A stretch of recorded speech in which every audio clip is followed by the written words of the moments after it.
ఈరోజు మనం చెప్పుకునే నీతి కథ. ఎక్కడ తీసిన వస్తువులు అక్కడే. అమ్మా, నా పెన్సిల్ కనిపించిందా? కంగారుగా అడిగింది రమ్య. నీకు రోజూ చెబుతూనే ఉన్నాను, ఎక్కడ తీసిన వస్తువును అక్కడే పెడితే అవసరమైనప్పుడు వెంటనే దొరుకుతుందని అంటూ వెతకసాగింది అమ్మ.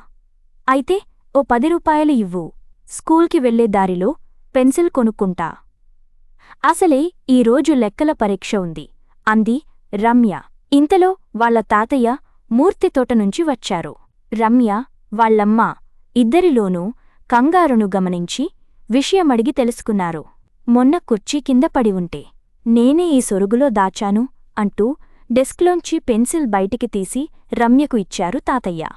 ఏ వస్తువునైనా పని అయిపోగానే తీసిన దగ్గరే పెట్టెయ్యాలి అని చెబుతుండగానే సరేనంటూ బడిబస్సు ఎక్కేసింది రమ్య.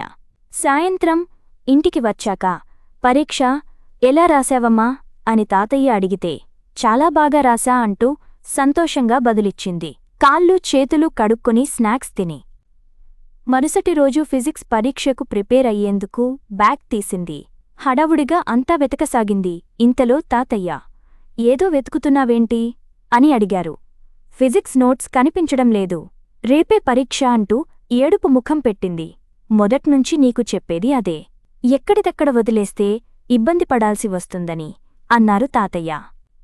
ఇంతలో తన క్లాస్మేట్ కమల వచ్చి, రమ్య, నీ ఫిజిక్స్ నోట్స్ని స్కూల్లో వదిలేశావు, నీ పేరు చూసి తీసుకొచ్చా, ఇదిగో అంటూ ఇవ్వడంతో తన మనసు కుదుటపడింది.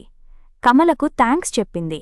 ఆ తర్వాత, తాతయ్య, చూడమ్మా, ఇప్పటికైనా నీ పద్ధతి మార్చుకో, ఎక్కడ తీసిన వస్తువులను అక్కడే పెట్టడం అలవాటు చేసుకో అంటూ మనవరాలిని దగ్గరకు తీసుకున్నారు.